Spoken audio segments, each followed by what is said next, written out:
नमस्कार दोस्तों, आप सबका अपने ही यूट्यूब चैनल में बहुत बहुत स्वागत। हम इस चैनल में बीएससी एमएससी के प्रत्येक टॉपिक को हिंदी इंग्लिश में प्रोवाइड करते हैं, साथ में नोट्स भी प्रोवाइड करते हैं और हम साथ में आपके एग्ज़ाम में किस प्रकार से कैसा क्वेश्चन पूछा जाएगा ये ही बताते हैं। तो आज हम इस लेक्चर में very most important long question जानने वाले हैं। अवमंदित आवर्ती दोलत का हम इस लेक्चर में सेकंड पार्ट सॉल्व करेंगे। ओके, हम फर्स्ट पार्ट प्रीवियस लेक्चर पे अपलोड कर चुका हूं, जो आपको आई बटन पे लिंक मिल जाएगा। हम अवमंदित आवर्ती दोलत का जो पार्ट 2 वीडियो है, इसमें हम डिस्कस करेंगे अवमंदित दोलनों में शक्ति क्षय और अवमंदित आवर्ती दोलत का श्रांति काल, अवमंदित आवर्ती दोलत का विशेषता गुणांक, इसी को हम दक्षतांक बोलते हैं, इसी को हम गुणता गुणांक बोलते हैं। इसको मैं गणितीय विधि से भी डेरिवेशन करूंगा और अल्टरनेटिव मेथड से भी। फिर हम जानेंगे अवमंदित आवर्ती दोलत की आवृत्ति, और हम इससे पहले जो आपको आई बटन पर लिंक मिलेगा, हम जो पार्ट 1 वीडियो में डिस्कस कर चुके हैं अवमंदित आवर्ती दोलत का अवकल समीकरण का हल और 3 केस: अधि अवमंदित अवस्था, अति अवमंदित अवस्था, क्रांतिक अवमंदित अवस्था। आप इस पार्ट 2 वीडियो को देखने से पहले आप पार्ट 1 वीडियो को जरूर देख लें, क्योंकि आपको जो पार्ट 2 वीडियो को देखने में कोई कठिनाई ना हो, इसलिए आप पार्ट 1 वीडियो को जरूर देखें, जो आपको आई बटन पर लिंक है। इससे आपको, यदि आप पार्ट 1 वीडियो ये देख लेंगे तो पार्ट 1 वीडियो में आपको समझने में बहुत सुविधा रहेगी, आपको किसी भी परेशानी का सामना नहीं करना पड़ेगा। इसलिए आप पार्ट 1 वीडियो को जरूर देखें। मेरी आपसे छोटी सी रिक्वेस्ट, यदि आप चैनल में नए हों तो चैनल को जरूर सब्सक्राइब कर लें। तो हम एक मैं टर्म को एक्सप्लेन करूंगा, प्रत्येक पद को, और डेरिवेशन के एक टर्म को सॉल्यूशन करूंगा। आपको कहीं भी ये नहीं लगेगा कि जी अचानक टर्म कैसे आ गया, इसलिए हो सकता है वीडियो लेंदी हो जाए, इसलिए आप लेक्चर को जरूर अंत तक जरूर देखें। और यदि आप किसी काम को कर रहे हो तो उसको छोड़कर आप एकदम अपना माइंड कंसंट्रेट कर लीजिएगा। चलते हैं अपने टॉपिक की ओर। जो पार्ट 2 वीडियो में मैंने इतने अवमंदित आवर्ती दोलत का हम डिस्कस करेंगे। ये एग्जाम में क्वेश्चन किस प्रकार से पूछे जाते हैं, पूछा जाता है कि किसी अवमंदित आवर्ती दोलत के लिए श्रांति काल, अवमंदन नियतांक तथा विशेषता गुणांक से क्या तात्पर्य है, इनके लिए व्यंजक प्राप्त करो। और मैं आपको बता दूं, आपसे एग्जाम में भैया जितना पूछा जाए आप उतना ही सॉल्व करें, आपका इससे जो टाइम मैनेजमेंट बना रहता है। ऐसा भी पूछा जा सकता है कि अवमंदित आवर्ती दोलत के लिए औसत संपूर्ण ऊर्जा तथा औसत शक्ति क्षय के लिए व्यंजक ज्ञात करो। ऐसा भी, यदि अवमंदन नियतांक भी वेरी लेस देन, जहां n मुक्त दोलनों की कोणीय आवृत्ति है, सिद्ध करो औसत संपूर्ण ऊर्जा E bar equal half m omega square a not square exponential -2vt तथा औसत शक्ति क्षय P बार इक्वल E बार अपॉन में टाउ। वही क्वेश्चन है। और ऐसा भी पूछा जा सकता है कि श्रांति काल तथा गुणता गुणांक को परिभाषित कीजिए, दोनों को संबंधित करने वाले व्यंजक को निर्मित कीजिए। मैंने जो पार्ट 2 वीडियो है इसमें इन सब 4 क्वेश्चन का कलेक्शन किया है। आपसे एग्जाम में जो पूछा जाए आप उसको सॉल्व करें। ओके, चलते हैं। सबसे पहले जो फर्स्ट हेडिंग थी, क्या अवमंदित दोलनों में शक्ति क्षय। आगे थोड़ा सा मैं हिंट दे देता हूं कि अवमंदित आवर्ती दोलत होता क्या है। ओके, अवमंदित आवर्ती दोलत जिस माध्यम में दोलन करता है, तो दोलत पर प्रत्यानयन बल के अतिरिक्त एक और बल कार्य करता है, वो कौन सा है? दोलत जिस माध्यम में दोलन कर रहा है, उस माध्यम द्वारा उस कण पर क्या लगता है? घर्षण बल या श्यान बल। किसी सतह पर करेगा तो घर्षण बल लगेगा, वायु या जल में करेगा तो श्यान बल लगेगा। मतलब इन बलों को हम क्या बोलते हैं? अवमंदन बल। तो वायु द्वारा इस कण पर क्या लगेगा? अवमंदन बल। इस अवमंदन बल की दिशा हमेशा गति की दिशा की कैसी होती है? विपरीत होती है हमेशा गति की। जब गति की विपरीत दिशा में होगी तो जो कण की ऊर्जा है वो घटती जाएगी, अर्थात अवमंदित दोलनों का आयाम घटता जाएगा। तो अवमंदन बल द्वारा इस कण की ऊर्जा डिक्रीज हो रही, तो वो हमें शक्ति क्षय निकालना है। कितना लॉस हो रहा है? ओके, तो आप जान चुके हैं। आप प्रीवियस लेक्चर को, इसलिए पार्ट 1 वीडियो को जरूर देखें, आपको आई बटन पर लिंक मिलेगी। तो मैंने आपको थोड़ा सा बता दिया अवमंदित दोलन क्या है। अवमंदित दोलन का मतलब है कि जो दोलन है कण के या दोलक के, वो समय के साथ चरघातांकी रूप से घटते हैं। अवमंदित दोलन के अवमंदित दोलन होते हैं, अवमंदित आवर्ती दोलक के। तो अवमंदित दोलनों में अवमंदन बलों के कारण गति करती हुई कण की जो यांत्रिक ऊर्जा लगातार कैसी होती रहती है, ह्रास होता रहता है ऊर्जा में, जिसके फलस्वरूप जो दोलक के आयाम हैं वो कैसे होते जाते हैं, डिक्रीज होते जाते हैं, अंत में शून्य हो जाते हैं। तो दोलन कैसे हो जाते हैं, समाप्त हो जाते हैं। तो हम किसी क्षण टी पर अवमंदित आवर्ती दोलक का क्या निकाल लेंगे, विस्थापन निकाल लेंगे। ओके, जो समीकरण हमने क्या 6 में, जो आपको पार्ट 1 वीडियो में समीकरण 6 मिलेगा, तो समीकरण 6 से हम जो अवमंदित आवर्त गति करते कण का किसी क्षण टी पर विस्थापन x equal A naught exponential minus का B T sine of omega T plus five. Okay, तो हमने किसी क्षण टी पर विस्थापन, तो किसी क्षण टी पर जो कण का वेग क्या होगा, मतलब कोई दोलक है वो किसी माध्यम में दोलन कर रहा है। ओके, क्या किसी माध्यम में दोलन कर रहा है, तो उसको हमने साम्य स्थिति से थोड़ा सा विस्थापित किया, x विस्थापित किया। तो किसी क्षण t पर इस बिंदु पर विस्थापन x से, तो इस बिंदु पर कण का वेग क्या होगा। ओके, तो हम इसका क्या कर देंगे, t की रिस्पेक्ट में डिफरेंशिएशन कर देंगे तो कण का वेग निकल आएगा। तो t की रिस्पेक्ट में हम अवकलन कर दें तो dx by D T equal A not क्या है, कांस्टेंट है, बाहर निकल आएगा। तो हम फर्स्ट और सेकंड टर्म से इसको क्या कर सकते हैं, अवकलन कर सकते हैं।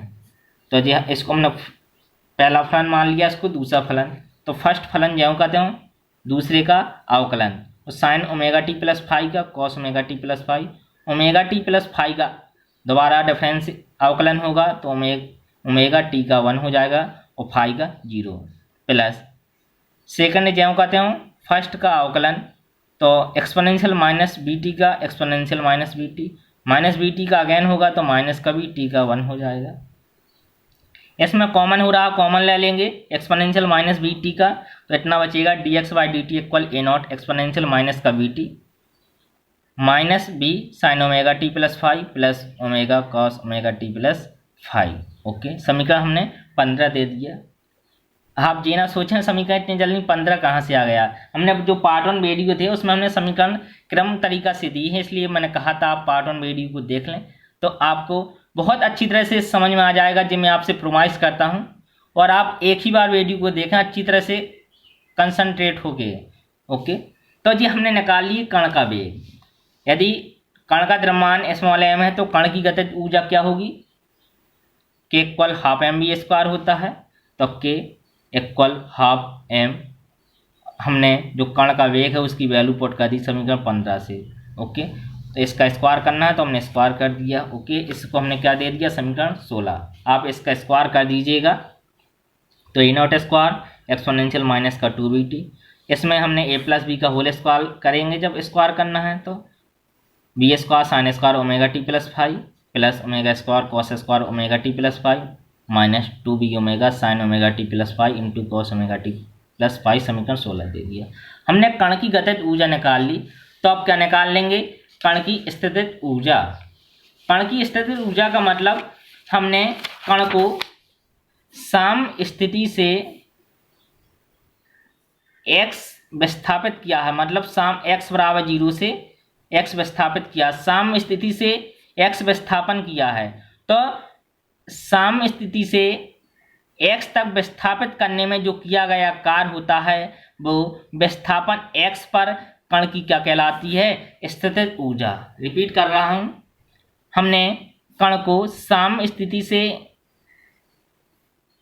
x दूरी विस्थापित किया कण को, तो साम्य स्थिति से x दूरी विस्थापित करने में जो किया गया कार्य होता है वो उस क्षण विस्थापन x पर कण की क्या कहलाती है? स्थितिज ऊर्जा। तो स्थितिज ऊर्जा U इक्वल कितनी होगी? 0 से x तक करने में किया गया कार्य, मतलब 0 से x minus F D x. स्थितिज ऊर्जा हमेशा नेगेटिव होती है और f की वैल्यू पुट कर दी तो कितना आ जाएगा? 0 से x m omega square into x D x. Okay, तो हम इसका x के रिस्पेक्ट में हमें समाकलन करना है, समाकलन कर लेंगे। आप समाकलन का फॉर्मूला जानते हैं, x की पावर n डी एक्स कितना होता है?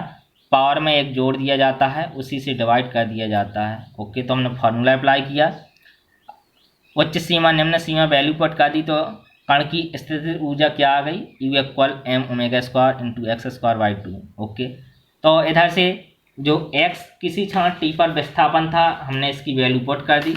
जी आप देख रहे हैं x की वैल्यू ये पुट कर देना है तो कितना आ जाएगा? U equal half m omega square A not square exponential minus का 2bt sign square omega T plus pi. समीकरण हमने 17 दे दिया।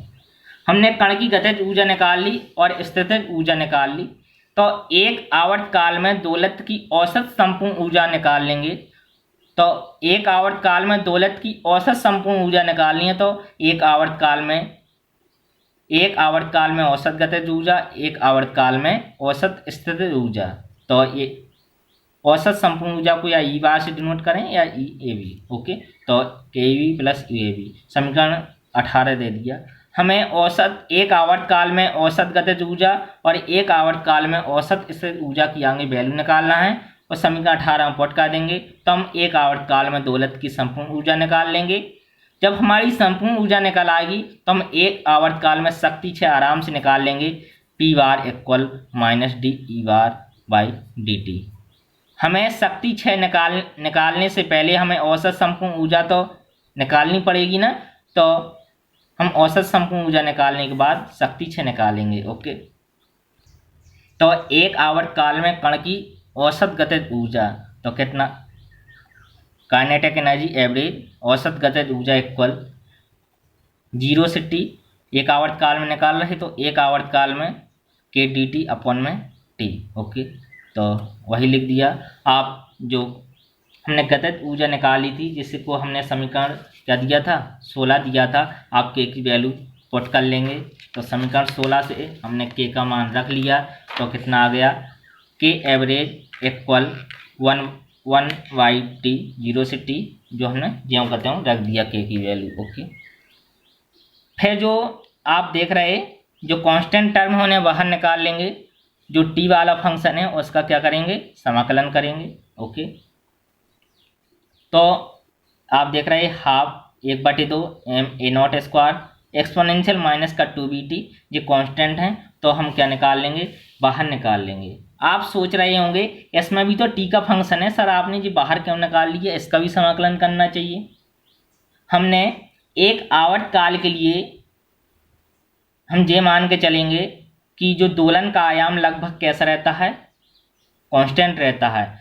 आप जानते हैं कि जो ए नॉट एक्सपोनेंशियल माइनस 2bt ये क्या होता है? कण का आयाम होता है। तो हम ये मान लेंगे कि एक आवर्त काल में, एक आवर्त काल का मतलब आप जानते हैं जो दोलक को एक दोलन पूरा करने में लगा समय, कण इधर से चलना शुरुआत करेगा तो इस प्रकार से एक दोलन ये पूरा हो गया, अपनी साम्य स्थिति से एक हो जाने, पुनः अपनी साम्य स्थिति आने, फिर दूसरी हो जाने, पुनः साम्य स्थिति पर आने, ओ से ए, फिर ओ से ए से ओ से जी बी से ओ। तो एक जी दोलन होता है। एक दोलन में लगा समय एक आवर्तकाल होता है। हमने ये मान के चलेंगे कि एक दोलन में जो ऑक्सीलेटर का दोलक का आयाम है वो लगभग कैसा रहता है? नियत रहता है। तो इसलिए हमने इसको बाहर निकाल लिया, आपकी कन्फ्यूजन ना हो। मैं आपकी प्रत्येक कन्फ्यूजन को दूर करूंगा, आप इससे बेफिक्र रहिए। तो हमने जो कांस्टेंट थे बाहर निकाल लिए। अब आप हमें स्मॉल टी के रिस्पेक्ट में करना है समाकलन। ओके, तो हम आगे इस टर्म के लिए आप प्रॉपर्टी जानते होंगे समाकलन की, जैसे लिखा है समाकलन integration F of X plus B X plus C D X. इसको आप अलग अलग भी लिख सकते हैं, F of X D X plus B X D X plus C D X. मतलब जो प्रॉपर्टी होती है इसको आप अलग अलग भी ऐसा लिख सकते हैं, तो मैंने वही प्रॉपर्टी लगा दी, अलग अलग लिख दिया। जो फर्स्ट टर्म को जो बी स्क्वायर है कांस्टेंट बाहर लिख दिया, 0 से T sign square omega T plus 5 D T. इस टर्म में ओमेगा स्क्वायर कांस्टेंट था, 0 से T cos square omega T plus 5 D T. इसमें -2 भी ओमेगा कांस्टेंट था, बाहर कर लिया, 0 से T sign omega T plus 5 into cos omega T plus 5 into D T. मैं प्रत्येक टर्म को एक्सप्लेन करूँगा, आप अच्छी तरह से देखते जाएं। आपको बस केवल हो सकता है वीडियो लेंदी हो जाए क्योंकि आप हमें प्रत्येक टर्म का एक्सप्लेन करना पड़ रहा है। आप जानते हैं 0 से टी साइन, ये sign square omega T plus 5 का औसत मान हाफ होता है, इसका भी 1/2 होता है और इसका 0 होता है। बहुत से डायरेक्ट किताबों में देखा होगा, लेकिन मैं इसको सॉल्व करके बताया है। इसका 1/2 होता है, इसका कैसे होता है आप सॉल्व करके। ओके, तो हमने इस टर्म का वैल्यू निकाल लेंगे, इस टर्म का वैल्यू, इस टर्म में इसको हमने समीकरण 19 दे दिया। इनकी वैल्यू हम निकाल लेंगे, 19 में रख देंगे। इसलिए नहीं कर रहे, यदि आप साथ में लेके चलेंगे तो इक्वेशन बहुत बड़ा हो रहा है, इसलिए हमने आगे इस टर्म की वैल्यू निकाल लेंगे, इस टर्म की। इनका अलग अलग हम समाकलन कर रहे हैं। 0 से T sign square omega T plus 5 का मान। ओके, तो इसका हमें समाकलन करना है, तो आपने फॉर्मूला पढ़ा होगा cos 2 theta equal 1 - 2 sine square theta. तो इधर से साइन स्क्वायर थीटा की वैल्यू कितनी आ जाएगी, 1 - cos 2 थीटा बाई 2। ओके, वही हमने फॉर्मूला अप्लाई कर दिया, क्योंकि इसका तो आपने समाकलन पढ़ा नहीं है, तो इसको हम त्रिकोणमिति के फॉर्मूले द्वारा तोड़ लेंगे। तो हमने फॉर्मूला अप्लाई कर दिया। अब इसका डिफरेंशिएशन हो जाएगा, तो 1/2। ओके, कांस्टेंट बाहर निकाल लिए। 1 का टी के रेस्पेक्ट में डिफरेंशिएशन होगा, तो टी आ जाएगा, minus cos 2 omega T plus 5 का होगा, तो कितना होता है sin 2 ओमेगा टी प्लस 5। फिर इस टर्म का डिफरेंशिएशन होगा, अवकलन होगा, उसे बटे में लिख दिया जाता है, हर में लिख दिया जाता है। तो ओमेगा टी के रिस्पेक्ट में हम अवकलन करेंगे, तो कितना आ जाएगा, 2 ओमेगा टी का 1 5 का 0। कांस्टेंट का अवकलन 0 होता है, 0 से टी लिमिट है। ओके, अब हम लिमिट पुट कर देंगे। ये उच्च सीमा है, ये निम्न सीमा, आगे उच्च सीमा, अपर लिमिट पुट करेंगे, फिर लोअर लिमिट। ओके, तो हमने लिमिट पुट कर दी। स्मॉल टी की जगह कैपिटल टी लिख देना है। ये उच्च सीमा वैल्यू पुट कर दी, फिर निम्न सीमा पुट करेंगे, मतलब टी की जगह 0, तो हमने 0 पुट कर दिया।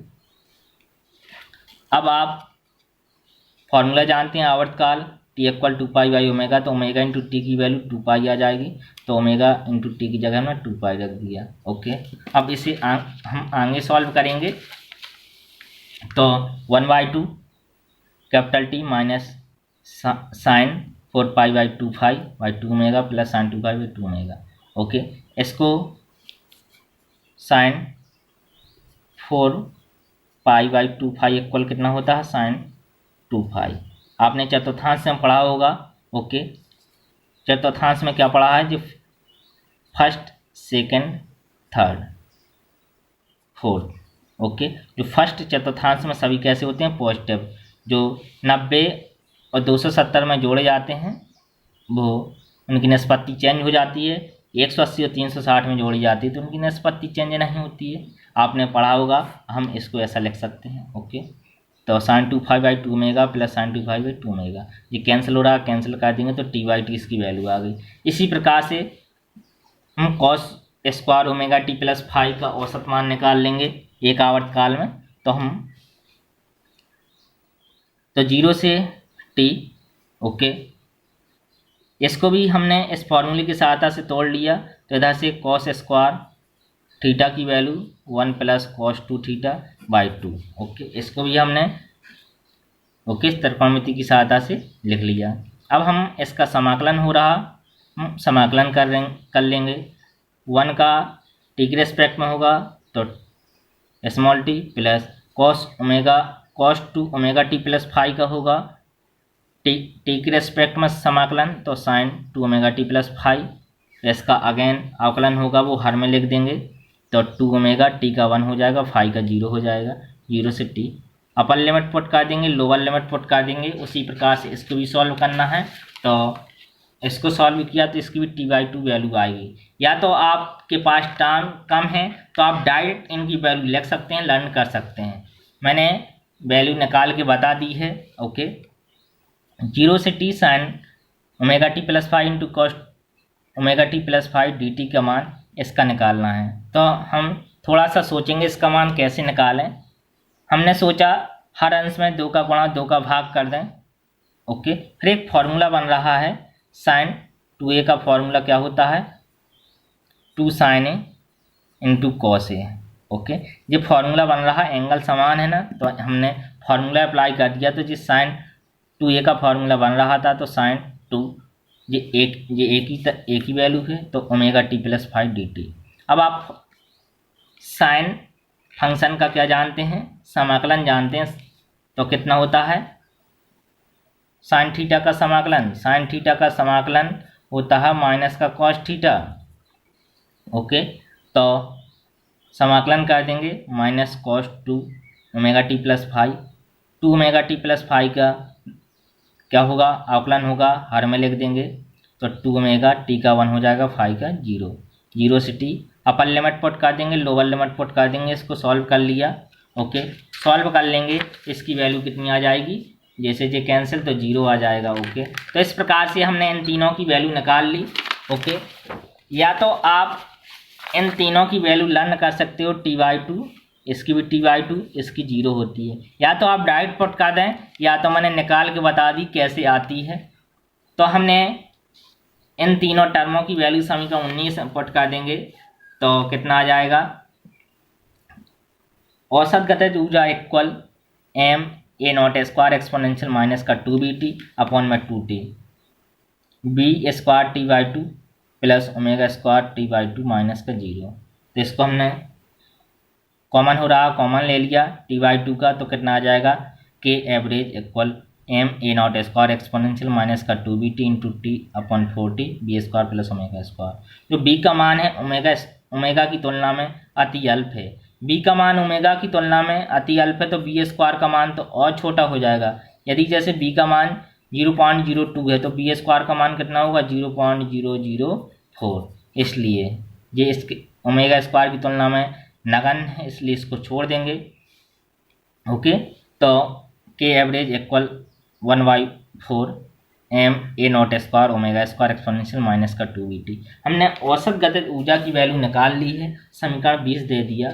इसी प्रकार हम क्या निकाल लेंगे, औसत स्थितिज ऊर्जा की वैल्यू निकाल लेंगे एक आवर्तकाल में। तो एक आवर्तकाल में कण की औसत स्थितिज ऊर्जा u एवरेज इक्वल 0 से t u dt अपॉन में t। तो समीकरण 17 से जो औसत स्थितिज ऊर्जा की वैल्यू थी वो हम क्या कर देंगे, पुट कर देंगे समीकरण किससे, 17 से। ओके, तो आप समीकरण 17 देख रहे हैं, ये समीकरण 17 है। समीकरण 17 से आप u की वैल्यू पुट कर दें। ओके, जो कांस्टेंट है उसे हम बाहर निकाल लेंगे, तो हमने इसको बाहर निकाल लिया, कांस्टेंट था स्मॉल टी के रिस्पेक्ट में हम क्या करना है, समाकलन करना है। आप सोच रहे होंगे सर जी क्यों निकाला, तो मैंने आपको बता दिया था कि एक दोलन में हम ये मान के चलते हैं एक आवर्तकाल में कि दोलत्र का जो दोलन है, दोलन का आयाम वो लगभग कैसा रहता है, नियत रहता है। इसलिए ओके, तो a नॉट एक्सपोनेंशियल माइनस का 2bt ये दोलन का क्या होता है, दोलत्र के दोलन का आयाम। ओके, इसलिए मान के चलते हैं कि एक आवर्तकाल में दोलत्र के दोलन का आयाम कैसा रहता है, लगभग नियत रहता है। ओके, तो इसका हम क्या करना है, समाकलन करना है। तो इसका हम समाकलन पहले निकाल चुके हैं, कितना आया था, t/2। ओके, इसकी वैल्यू अभी हमने निकाली थी, तो कितनी आई थी, t/2। हम इसकी वैल्यू पुट कर देंगे। देखो इधर हमने सॉल्व की है, तो कितनी आई है, t/2 वैल्यू आई है। ओके, तो हमने 0 से t sign square omega T plus 5 की अभी वैल्यू ज्ञात की थी। आप ये सॉल्यूशन देख सकते हैं। और तो कितना आई थी, t/2 आई थी। तो हमने इसकी वैल्यू डायरेक्ट t/2 पुट कर दी है। ओके, फिर सॉल्व किया तो कितना आ गया, औसत स्थितिज ऊर्जा equal 1/4 m a not square omega square exponential minus का 2bt, समीकरण 21 दे दिया। जब हमने औसत गतिज ऊर्जा, औसत स्थिर ऊर्जा की वैल्यू निकाल ली तो हम समीकरण 18 में पुट कर देंगे। तो हमारा एक आवर्तकाल में, समीकरण आप 18 देख रहे हैं, तो एक आवर्तकाल में दोलक की औसत संपूर्ण ऊर्जा निकल आएगी। हम समीकरण 18 में पुट कर देंगे क्या, एक आवर्तकाल में औसत गतिज ऊर्जा, एक आवर्तकाल में औसत स्थिर ऊर्जा। तो हम वैल्यू पुट कर दें, वैल्यू पुट कर दी। ओके, हमने सॉल्व किया, इन दोनों को जोड़ देंगे तो कितना आ जाएगा, E bar equal half M A not square omega square exponential minus का 2bt। ओके, तो हमने लेट कर लिया कि half M A not square omega square E naught के इक्वल है, तो ई बार इक्वल कितना आ जाएगा, ई नॉट एक्सपोनेंशियल माइनस का 2bt। आप जो हम समीकरण 2 था, जो पार्ट 1 वीडियो में बताया था कि क्या होता है, एम अपॉन में आर इक्वल 1/2b इक्वल कितना होता था, टाउ।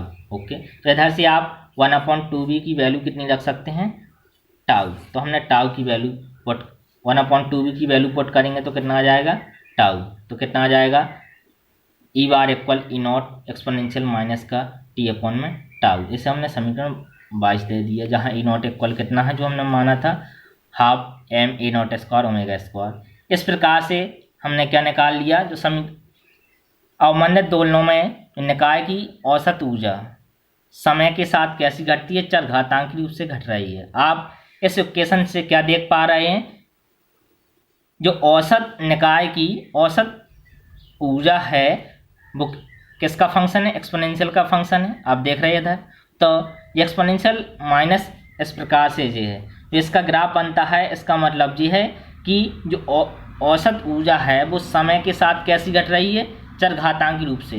क्यों, क्योंकि औसत स्थिर ऊर्जा किसका फंक्शन है, टाइम के साथ आप देख रहे हैं फंक्शन है। ओके, तो इससे क्या स्पष्ट हो रहा है समीकरण 22 से कि अवमंदित दोलनों में जो निकाय की औसत ऊर्जा है वो समय के साथ चरघातांकी नियमानुसार घट रही है। इस प्रकार से हमने औसत ऊर्जा और टाइम का ग्राफ आपको बनाना है।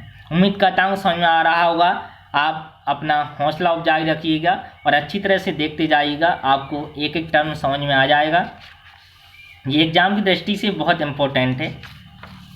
तो ये अभी हमने निकाली क्या, औसत ऊर्जा एक आवर्तकाल में। तो अब हम क्या निकाल लेंगे, शक्ति क्षय। किसी क्षण ऊर्जा क्षय की दर, या इसको हम बोलते हैं औसत शक्ति क्षय, P bar equal minus D E bar by D T. Okay, minus D T, E bar की हम वैल्यू पुट कर देंगे समीकरण किससे, 22 से। E bar equal E naught exponential minus का 2b होता था, तो ई नॉट कॉन्स्टेंट है तो बाहर निकल आएगा। एक्सपोनेंशियल माइनस 2bt का आकलन करेंगे टी की रेस्पेक्ट में, तो एक्सपोनेंशियल माइनस का 2bt माइनस 2bt का दोबारा अवकलन होगा तो माइनस का 2bt का 1 हो जाएगा। तो कितना आ जाएगा at last, P bar equal 2b E naught exponential minus का 2bt। ओके, आप 1/2b इक्वल कितना होता है, टाउ। तो 2b की वैल्यू कितनी आ जाएगी, 1/टाउ। हम वैल्यू पुट कर देंगे तो कितना आ जाएगा, पी बार इक्वल 2b ई बार इक्वल ई बार अपॉन में टाउ। ये वैल्यू किसके इक्वल होती है, ई बार के इक्वल होती है। समीकरण आप 22 में देखें, E bar equal E naught exponential minus का 2b होता था, हमने वैल्यू पुट कर दी समीकरण 22 से। ओके, तो कितना आ जाएगा, P bar equal 2b E bar equal E bar by tau. समीकरण 23 दे दिया। तो इस समीकरण 23 से क्या स्पष्ट हो रहा, ये स्पष्ट हो रहा कि जो ऊर्जा क्षय की दर है, अर्थात जो औसत शक्ति क्षय है, वो निकाय के अवमंदन b पर, निकाय के अवमंदन b पर निर्भर करती है। इसका मतलब ये डायरेक्ट प्रोपोर्शनल है। इसका मतलब ये है कि अवमंदन जितना ज़्यादा होगा, मतलब b का मान जितना ज़्यादा होगा, औसत शक्ति क्षय उतना ही ज़्यादा होगा।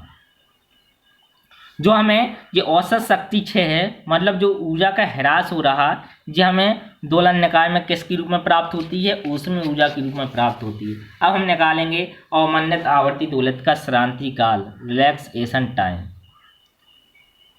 जो अवमंदित दोलक में जो दोलनों का, मतलब अवमंदित दोलनों का आयाम था वो कितना था, A equal A naught exponential minus का bt। ओके, आप जानते हैं 1/2b इक्वल कितना होता है, टाउ। ओके, इधर से हम b की वैल्यू पुट कर देंगे तो कितना आ जाएगा, A equal A naught exponential minus का टी अपॉन में 2 टाउ। ओके, तो यदि टी इक्वल टाउ है, मतलब जो किसी समय हम मान रहे हैं वो समय क्रांति काल के इक्वल है, टाउ के इक्वल है, तो okay T equal tau put कर देंगे तो कितना आ जाएगा, A equal A naught exponential minus half. Okay, तो एक्सपोनेंशियल माइनस हाफ की वैल्यू होती है 0.6065, तो कितना आ जाएगा, ए इक्वल 0.6065 ए नॉट।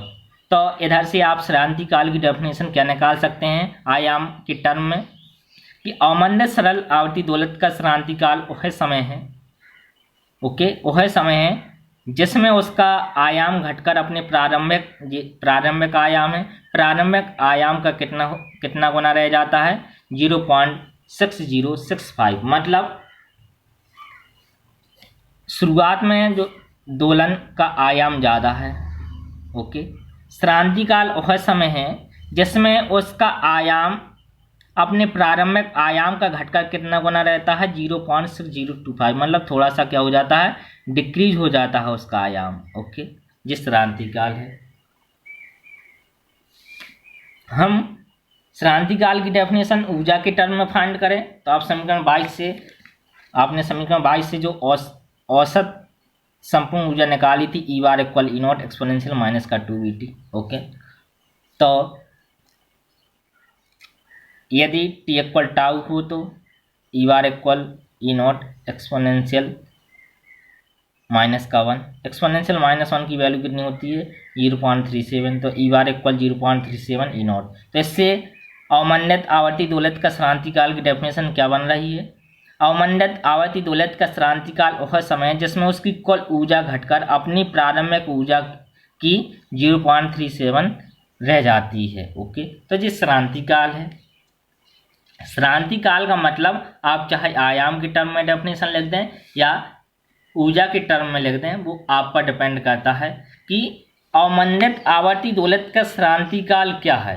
क्रांति काल वह समय है, आयाम के टर्म में लिखना चाहें तो उसका आयाम घटकर अपने प्रारंभिक आयाम का कितना गुना रह जाता है, 0.6065। एनर्जी की टर्म में लिखना चाहें तो उसकी कुल ऊर्जा अपनी प्रारंभिक ऊर्जा की कितनी गुनी रह जाती है, 0.37 गुनी रह जाती है। जिस क्रांति काल आपने जाना।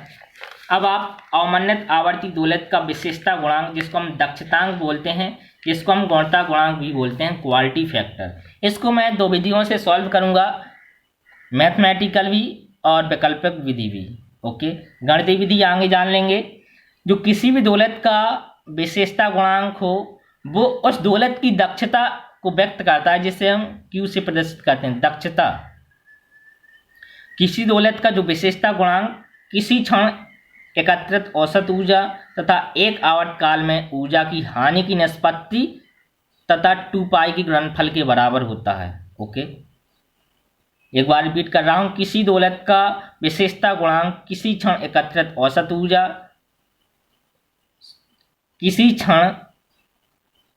किसी दोलक का विशेषता गुणांक उसमें किसी क्षण एकत्रित औसत ऊर्जा तथा एक आवर्तकाल में ऊर्जा की हानि की निष्पत्ति तथा 2 पाई के गुणनफल के बराबर होता है। हम समीकरण 24 दे दिया।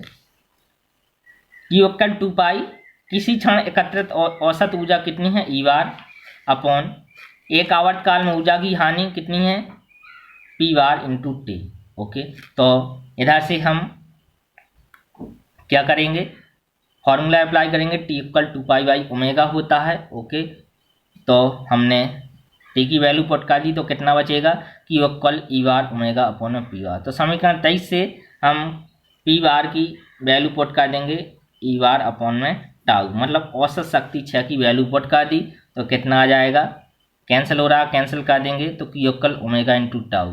तो Q equal omega into tau.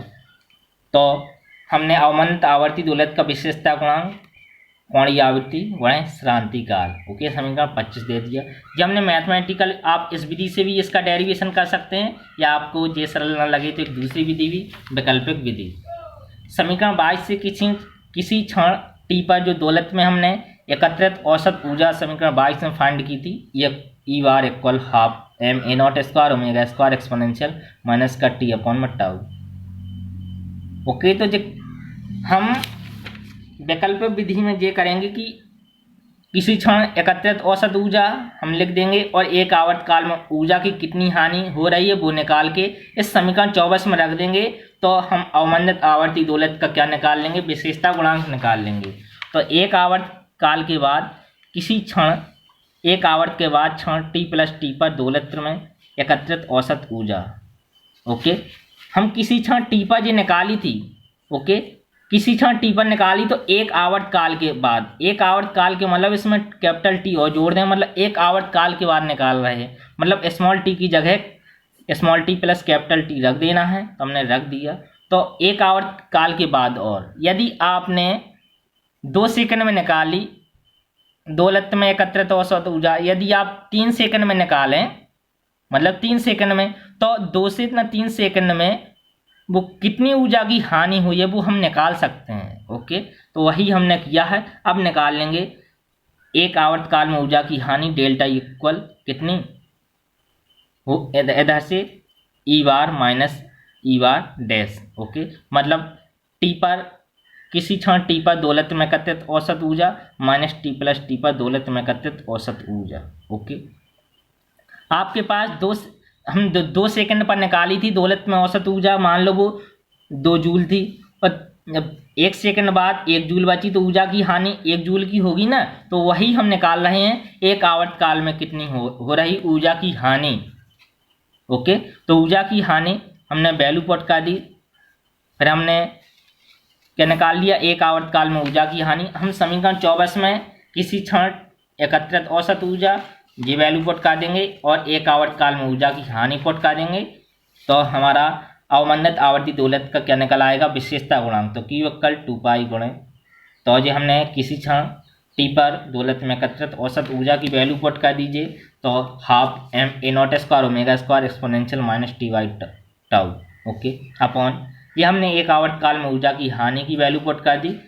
अब इसमें कॉमन हो रहा है, हर में कॉमन ले लेंगे, तो कितना बचेगा, Q equal 2 pi into half M A not square omega square exponential minus T upon में टाउ। कॉमन हो रहा था, हर में कॉमन ले लिया, half M A not square omega square exponential minus T by tau. तो कितना बचेगा, पहले टर्म हमने पूरा कॉमन ले लिया, तो इधर 1 बचेगा, इधर कितना बचेगा, exponential minus capital T upon tau. Okay, तो ये कैंसिल हो रहा, कैंसिल कर देंगे, तो कितना बचेगा, Q equal 2 pi upon 1 minus exponential minus का कैपिटल टी अपॉन में टाउ। ओके, तो हम इसका एक्सप्रेशन कर देंगे, इसका फॉर्मूला आपने एक्सपोनेंशियल माइनस एक्स का कितना होता है, 1 माइनस एक्स, ओके, प्लस का एक्स स्क्वायर वाई फैक्टोरियल 2, इस प्रकार से डॉट डॉट करके। तो हमने इसका एक्सप्रेशन खोल दिया, तो 2 पाई अपॉन 1 माइनस इसका कितना होता है, 1 माइनस एक्स, तो एक्स की वैल्यू कितनी है जे, माइनस टी अपॉन में टाउ। ओके, तो माइनस टी अपॉन में टाउ। ओके, तो एक्सपोनेंशियल माइनस एक्स का एक्सप्रेशन 1 माइनस एक्स होता है plus X square by factorial 2 minus X की by 3 factorial plus dot dot इस प्रकार से। तो इधर एक्स की वैल्यू कितनी है, टी बाई टाउ, तो हमने 1 माइनस, तो कितना आ जाएगा, 1 माइनस ब्रैकेट इसका expression 1 minus T by tau. Okay, तो ये कैंसिल हो जाएगा, 1 से 1 कितना बचेगा, टी बाई टाउ। तो हमने टी का फॉर्मूला रख दिया 2 पाई बाई ओमेगा, सॉल्व किया तो कितना आ जाएगा, Q equal 2 pi into tau upon में टी। ओके, तो Q इक्वल कितना आ जाएगा, ओमेगा इंटू टाउ। ओके, तो इधर से क्या स्पष्ट हो रहा कि श्रांति जो विशेषता गुणांक है वो किस पर डिपेंड कर रहा है, श्रांति काल पर। इसका मतलब ये है कि श्रांति काल अधिक होगा तो दोलत्र का विशेषता गुणांक भी अधिक होगा। ओके, इसको हम और आगे सॉल्व करेंगे। जो अवमंदित दोलत की आवृत्ति है ओमेगा इक्वल किसकी थी, वर्गमूल N square minus B square, N square minus B square के वर्गमूल के। ओके, हम एन की वैल्यू जब शुरुआत में लेट की, एन स्क्वायर की वैल्यू कितनी लेट की थी, के अपॉन में एम, और हमने आर अपॉन एम की वैल्यू 1 अपॉन में 2 भी लेट की थी जब अवमंदित दोलत्र का अवकल समीकरण हम निकाल रहे थे। ओके, तो इधर से हम वैल्यू पुट कर देंगे, एन स्क्वायर की वैल्यू के अपॉन में पुट कर दी, और इधर से बी की वैल्यू निकालेंगे तो कितनी निकल की आ रही है बी की वैल्यू, आप बी की वैल्यू निकाल लें। ओके, सॉरी एक मिस्टेक हो गई, हमने शुरुआत आर अपॉन एम को या अवमंदित दोलत्त का अवकल समीकरण निकाल रहे थे, 2b के इक्वल माना था। तो इधर से b की वैल्यू आर अपॉन में 2m आ जाएगी, आप वैल्यू पुट कर दें b की तो कितना आ जाएगा आर स्क्वायर अपॉन में 4m स्क्वायर। ओके, और ओमेगा की वैल्यू हमने निकाल ली, टाउ की वैल्यू कितनी थी, टाउ की वैल्यू जब हमने अवमंदित आवर्ती दोलत्त का अवकल समीकरण निकाल रहे थे उधर इन सब पर डिस्कस किया था, एम अपॉन आर मतलब 1 अपॉन में जो 2b किसके इक्वल था, टाउ के इक्वल था। ओके जी, तो हमने टाउ इक्वल 1 अपॉन में 2b इक्वल एम अपॉन में आर, इन दोनों की वैल्यू हम इसमें रख देंगे इस समीकरण में, तो कितना आ जाएगा कि इक्वल ओमेगा की वैल्यू पुट कर दी तो इस के अपॉन में M minus R square upon 4m square का वर्गमूल इंटू एम अपॉन में आर। अवमंदन कम होने की स्थिति में निकाल रहे, अवमंदन कम होने का मतलब आर की वैल्यू कम है, आर की वैल्यू जब कम होगी तो आर स्क्वायर की वैल्यू और कम होगी, इसको हम नेग्लिजिबल मान लेंगे 0 के इक्वल, तो स्क्वायर वर्गमूल के अपॉन में एम इंटू एम अपॉन में आर, सॉल्व किया तो की इक्वल वर्गमूल एम अपॉन में के इंटू आर, समीकरण 26 दे दिया। तो इस समीकरण 26 से क्या स्पष्ट हो रहा, इस समीकरण से यह स्पष्ट हो रहा कि अवमंदन आर की वैल्यू कम होगी तो क्यू की वैल्यू ज़्यादा होगी, आर की वैल्यू ज़्यादा होगी तो क्यू की वैल्यू कम होगी, मतलब व्युत्क्रमानुपाती संबंध, मतलब जो दोलन निकाय का विशेषता गुणांक अधिक होगा तो आर की वैल्यू कम होगी। ओके, ये इससे स्पष्ट हो रहा। यदि आर की वैल्यू 0 हो, जब आर की वैल्यू 0 होगी तो क्यू की वैल्यू समीकरण 26 से कितनी निकलेगी, अनंत। तो ये क्या होगा, आदर्श दोलत्त, आदर्श दोलत्त के लिए जो विशेषता गुणांक की वैल्यू कैसी होती है, अनंत। आदर्श दोलत्त का मतलब ये है उस पर कोई अवमंदन बल कार्य नहीं कर रहा है, मतलब आर की वैल्यू 0। ओके, तो इस प्रकार से ये हमने जाना। अब जानेंगे अवमंदित आवर्ती दोलत्त की आवृत्ति। तो जो अवमंदित आवर्ती दोलत्त की आवृत्ति होती है वो आदर्श दोलत्त की आवृत्ति से 12.5 अपॉन क्यू स्क्वायर प्रतिशत कम होती, जहाँ क्यू क्या है, अवमंदित आवर्ती दोलत्त का विशेषता गुणांक, गुणता गुणांक या दक्षतांक। ओके, तो अधिकांश ये क्वेश्चन कंपटीशन लेवल में पूछा जाता है कि जो अवमंदित आवर्ती दोलत्त की वो आवृत्ति होती है वो आदर्श दोलत्त की आवृत्ति से कितनी कम होती है, तो कितनी कम होती है, 12.5 अपॉन में क्यू स्क्वायर प्रतिशत कम होती है। अब हम इसका डेरिवेशन करेंगे। ओके, तो हम इसका प्रूव करने जा रहे हैं। हम जानते हैं कि अवमंदित आवर्ती दोलत्त की कोणीय आवृत्ति कितनी होती है, omega square equal N square minus B square का वर्गमूल। तो हम आदर्श दोलत्त की कोणीय हमें निकालना है कि अवमंदित आवर्ती दोलत्त की आवृत्ति आदर्श दोलत्त की आवृत्ति से इतनी कम होती है, तो हम अवमंदित आवर्ती दोलत्त की आवृत्ति तो होती है, हमें आदर्श दोलत्त की भी आवृत्ति पता होनी चाहिए ना। तो आदर्श दोलत्त की जो कोणीय आवृत्ति कैसे निकालेंगे, आप जानते हैं, अभी अभी आपने जाना था कि आदर्श दोलत्त के लिए अवमंदन कैसा होता है, शून्य होता है। आदर्श दोलत्त का मतलब ये है कि अवमंदन उसमें हो ही ना, मतलब अवमंदन शून्य हो। जब अवमंदन आर की वैल्यू शून्य होगी तो बी की वैल्यू कैसी होगी, 0 होगी। क्यों, क्योंकि आपने अभी अभी जाना था एम अपॉन में आर इक्वल 1 अपॉन में 2b ओके इंटू टाउ। यदि आर की वैल्यू 0 होगी तो बी की वैल्यू भी 0 होगी, तो हम बी की वैल्यू 0 पुट कर देंगे तो आदर्श आइडियल ऑक्सीलेटर की एंगुलर फ्रीक्वेंसी निकाल लेंगे ओमेगा नॉट।